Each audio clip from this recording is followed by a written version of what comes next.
Welcome to the Old Time Radio Westerns. I'm your host, Andrew Rhynes, and let's get into this episode. This episode is going to be Frontier Gentleman. Original air date is April 13th, 1958, and the title is The Trial. Hope you enjoy, and again, thanks for listening. Trial in Fort Benton, Montana Territory. To say that it was unusual is putting it mildly.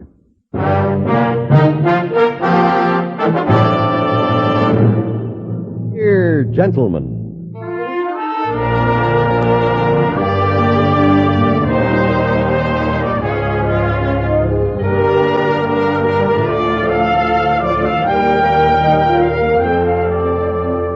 herewith an Englishman's account of life and death in the West. As a reporter for the London Times, he writes his colorful and unusual stories. But as a man with a gun, he lives and becomes a part of the violent years in the new territories. Now, starring John Dehner, this is the story of J.B. Kendall, Frontier Gentleman.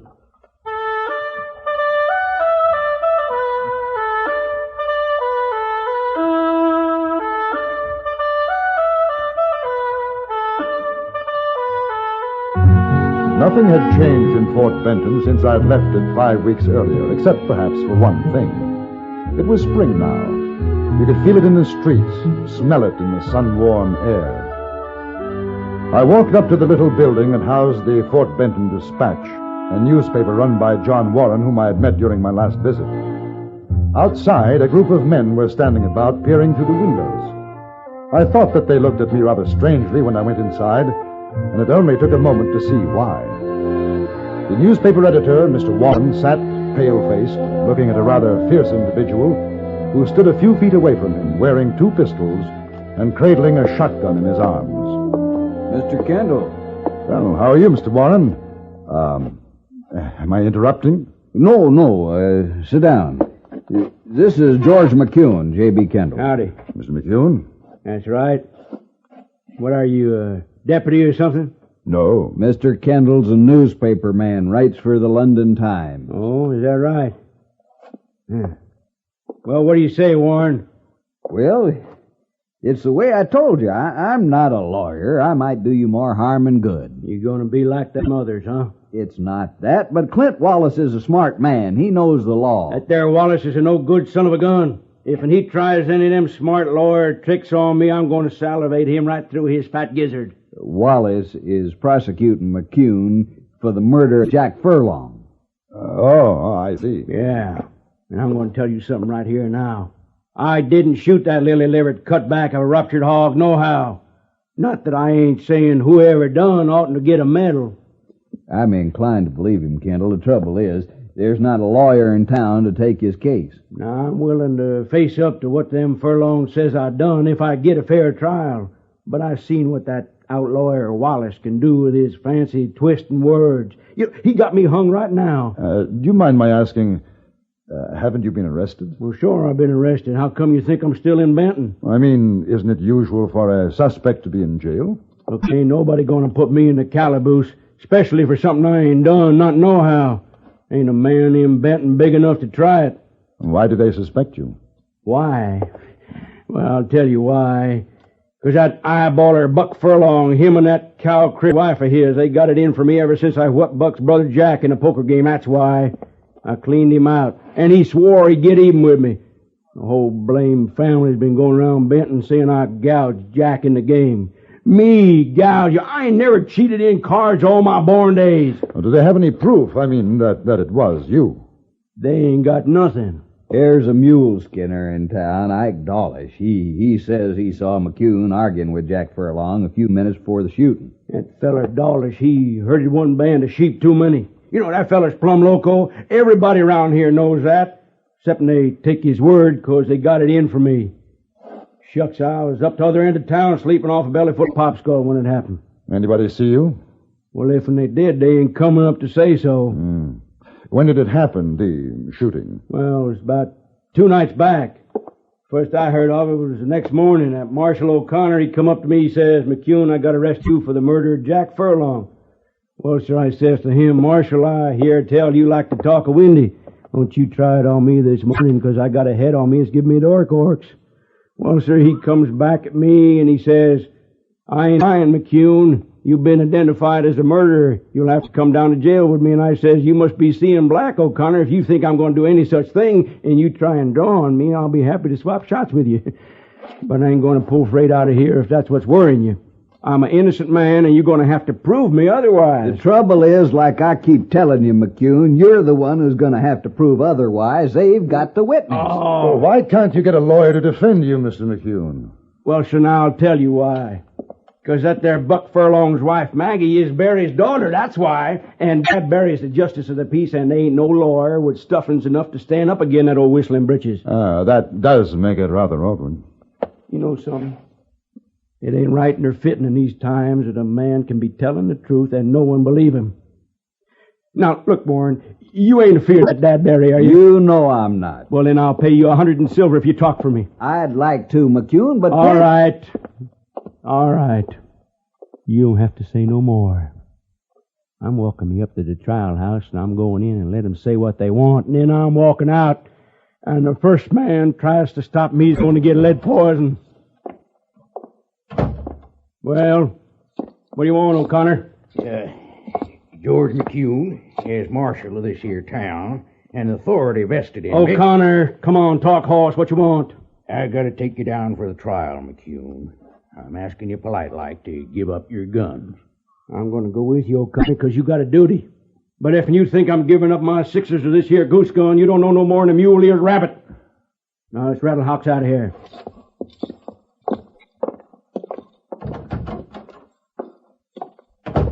Whew. You know, I feel sorry for him, but I'm glad to see him out of here. He's been with me for better than 2 hours, Kendall. Yes, I can see where he could be quite persuasive. You know, I wasn't kidding. If I'd have thought I could help him, I would. But I'm no good at public speaking and never was. Break out all of a sweat. He'll do better alone. Who is he? Well, McCune, he used to be an Indian scout with Crook. Hadn't been able to forget his ways. He's a tough man and likes folks to know it. That's why even if he didn't kill Furlong, most everybody figures he did, the jury will too.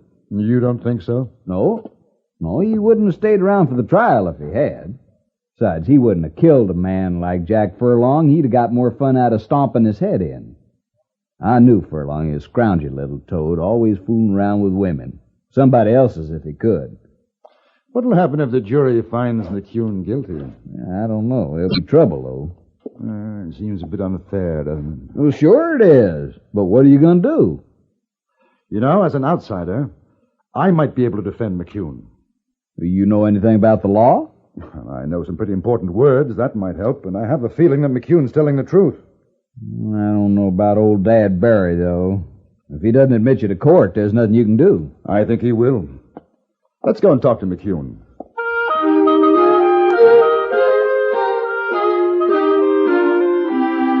When we arrived at the saloon, it was already half full. The accused man was sitting in a small storeroom drinking a glass of beer, his guns still very much in evidence. Marshal O'Connor stood in the entranceway trying to appear as though he were guarding his prisoner, although he seemed extremely nervous and was obviously unhappy with his job. He didn't want us to talk to McCune. I'm sorry, Mr. Warren. I can't let either of you gentlemen in to see him. We're his legal counsel, O'Connor. O'Connor, you let him pass by or I'm going to come out. You said you ain't got no lawyer, McCune. He's got one now. Don't give me no trouble, O'Connor. I ain't in the mood. All right, close the door, O'Connor.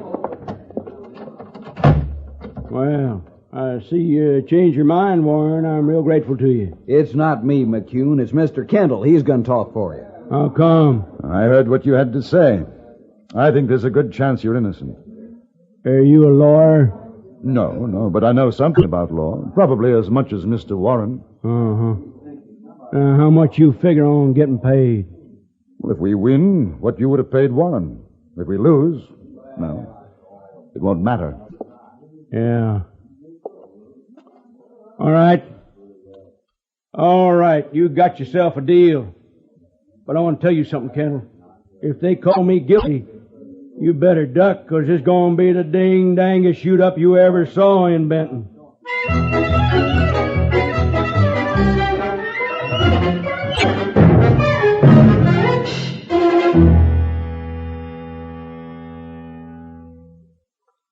In a moment, we return to Frontier Gentlemen. A diller, a dollar. Here's a real chiller-diller history scholar. Follow yours truly, Johnny Dollar, later today on CBS Radio. There's action-packed drama as Johnny Dollar, a suave insurance investigator, covers the globe with his expense account to track down frauds and schemers. Every Sunday, yours truly, Johnny Dollar, meets mystery, romance, thrills, and mayhem.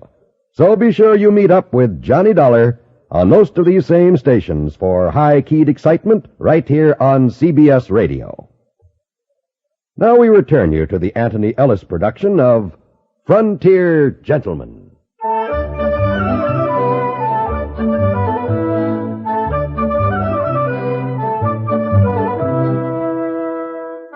At 1 o'clock, the saloon courtroom was full.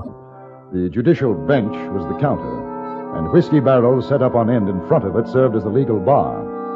12 good men and true sat at tables placed to the side in a row. They were highly conscious of their importance to the community, and only 4 were taking advantage of the convenience of whiskey close at hand.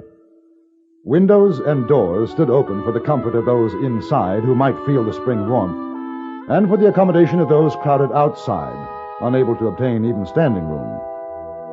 At 1 o'clock, court was called to order, the clerk hammering on the bar with the butt of his pistol.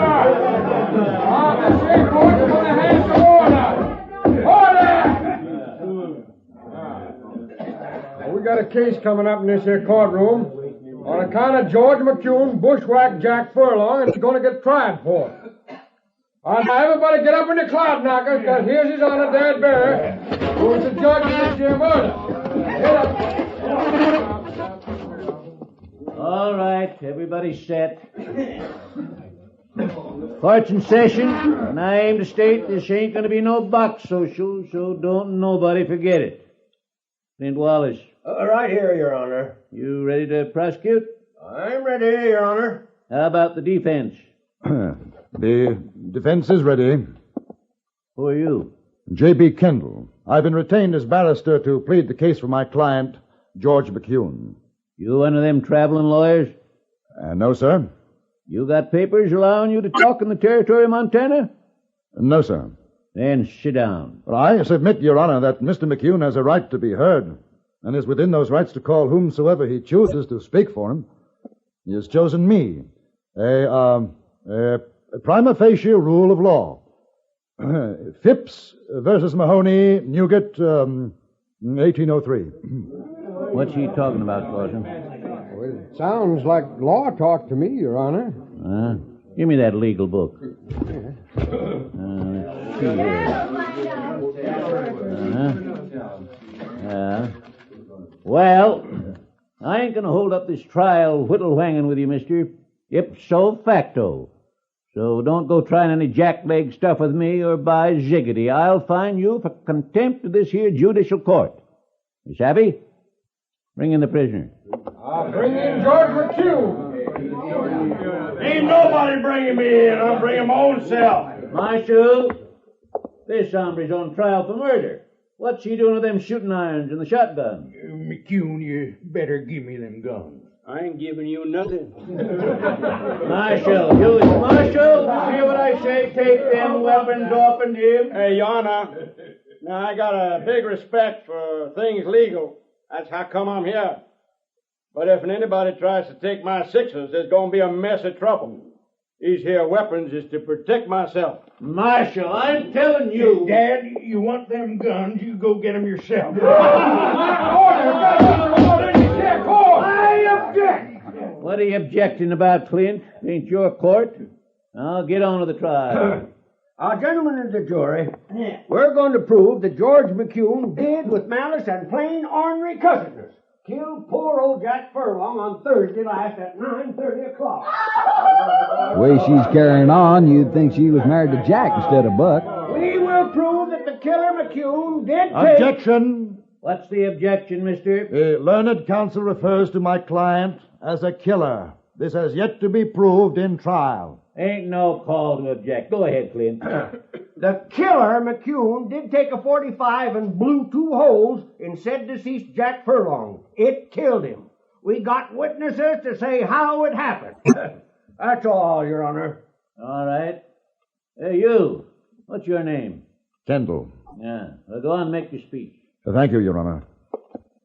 Gentlemen of the jury, I shall not take up your time with a verbose statement. I will only say that when the trial is at an end, you, the peers of George McCune, will send him from this courtroom a free man, exonerated of any complicity in this crime. Clint, call the first witness. I call Buck Furlong, the dead man's poor brother, to the stand.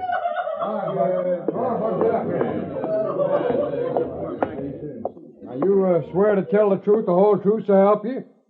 Sure. Well, tell what your name is, Buck. Shucks, you know my name, Slauson. Now, Buck, this here's a court of law. You gotta do things right. State your name. Buck Furlong. Oh, Mr. Furlong, I'd be obliged if you'd tell the court just what happened on Thursday night. Sure, Clint. Like everybody knows, at no account McCune shot my brother Jack. I object. You shut up, mister. It ain't your turn yet. Go ahead, Buck. Jack said he was coming down here to your place, Dad, for a shot of whiskey. And that sidewinder McCune dry dog. Listen, you flea-bit mule, him gentlemen. McCune, I'm fining you $20 for pulling the gun in this here court. That is contempt. No more questions, Your Honor. Cross-examination. Go on. Mr. Furlong, you say that McCune killed your brother? He sure did. How do you know that? Everybody knows it. I didn't ask that. How do you know? Because he's the only one could have done. Ike Dawlish seen him do it. And Mr. Dawlish told you? Well, sure. Ain't that right, Dad? That's right, Buck. Told me, too. You had no other proof? I didn't need none. That's all, Mr. Furlong. Thank you. Next witness. There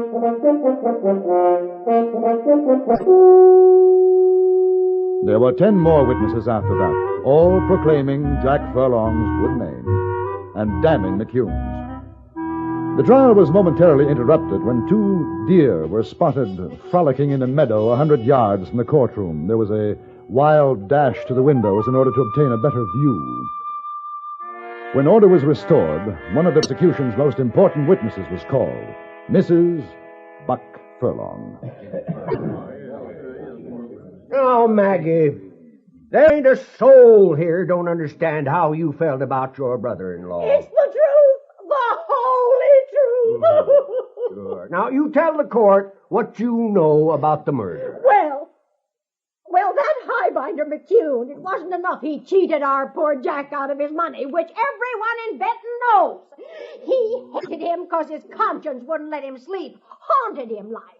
So what I figure is when poor Jack went down to get himself a drop of whiskey for his poor tooth, which was ailing him something terrible, he run into McCune, and him being a drunken skunk, McCune couldn't stand to face up to him, so he shot him up. That's how it happened, Pa, Your Honor. You just ask Ike Dawlish, he'll tell you. Poor Jack's dead. Poor honey. No more questions, Your Honor.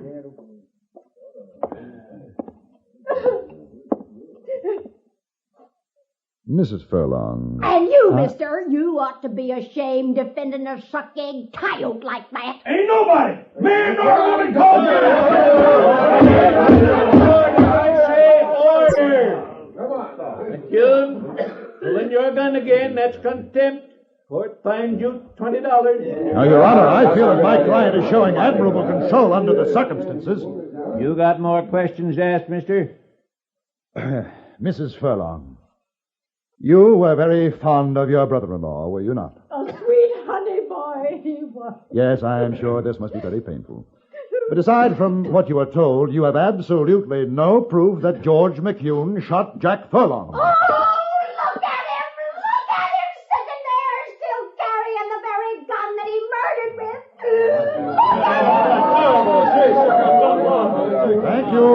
much, Mrs. Furlong. That's all. Order! Order! Order! Well, sir, don't seem to me like there's much sense going on with this here trial. From what I've heard, McCune's as good as hung right now. Oh, Your Honor. You objecting again, mister? Well, the prosecution hasn't called the eyewitness. Oh, that's a waste of time, you ask me. All right, Clint, call your next witness. I call Ike Dawlish, the man who saw the killing done. Now, you swear to tell the whole truth, Dawlish? Yes, sir, I surely do swear. Your name is Ike Dawlish? Oh, yes. Where was you on Thursday night at 9:30? Why, like I told you, Mr. Wallace, I was coming along the street outside this saloon. When I got to the corner, there was George McCune a-shooting up poor old Jack Furlong. Then he turns and sees me and takes off out of there like a snake-eyed swishtail. I walk over to Jack, and he's lying there feeling mighty poorly-ish. And I come in here and tell old Dad Barry, and he goes out and sees what happened. That's all. And you swear it was George McCune done the shooting? Oh, I swear, I surely swear. He's plumb loco! Shut your mouth, McCune, or I'll fine you for contempt. I'm all through, Your Honor. You got any questions, Kendall? Yes, a few. Now, what time was it when you saw the shooting, Mr. Dawlish? 9:30 o'clock. It was dark? Surely was. How close were you to McCune? Well, fairish way, maybe to where Mr. Wallace is sitting. 20 feet, and you recognized McCune in the dark from 20 feet away? Oh, not in the dark, when he come out in the light. Ah, in the light, and you had a good look at his face? Good enough. You saw his face? Well, kinda. But I seen McCune around. I know what he looks like without seeing his whole face. How was he dressed? Like he is now. I got a good memory. Them same gray pants. Hey, what's that? Okay, go on. Gray pants? Kind of a black jacket and gray shirt. Black Stetson, too, like in his hand. Exactly the same clothes as he wore the night before last, eh? The same. McCune, will you describe for Mr. Dawlish what you are wearing?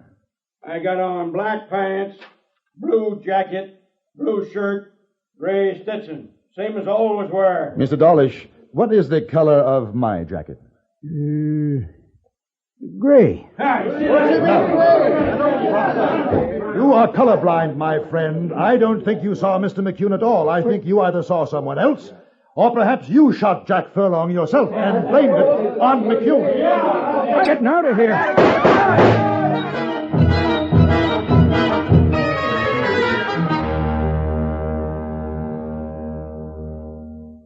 How did you know, Kendall? I didn't. Not until Dawlish made that slip about color. The rest was luck. You know, I feel kind of sorry for little Runt, even if he did blame it on me. Has he said why he did it? Oh, well, it seems Jack Furlong was rather romantically inclined toward Dawlish's wife. He knew Mr. McCune would be the easiest person to blame for the shooting, and, well, that was that. Hey, not that it makes no never mind, but listen to that Maggie Furlong, you figure maybe she and Jack was, romantically inclined? I figure that Jack Furlong had a very bad case of spring fever. It killed him.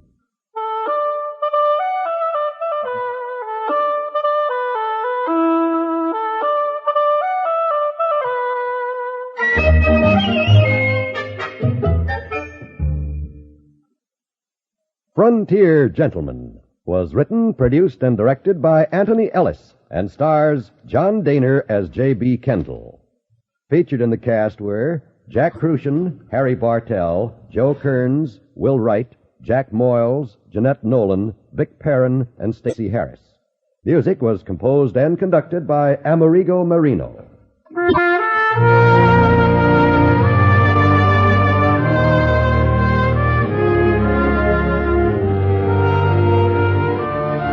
Join us again next week for another report from the Frontier Gentlemen.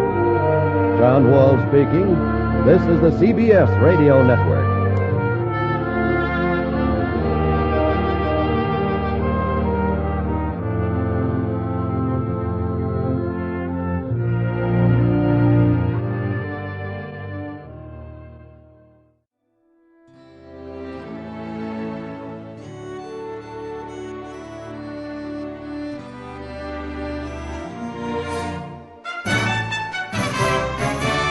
This has been a presentation of OTRWesterns.com, and we hope you enjoyed. Please take some time to like and rate our shows in your favorite podcast application. Follow us on Facebook by going to OTRWesterns.com/Facebook. Join in the conversation by going to OTRWesterns.com/Discord. And don't forget to send us an email, podcast@OTRWesterns.com. This episode is copyright under the Attribution Non-Commercial Share Alike copyright. For more information, go to OTRWesterns.com/copyright. Have a great day, and again, thanks for listening.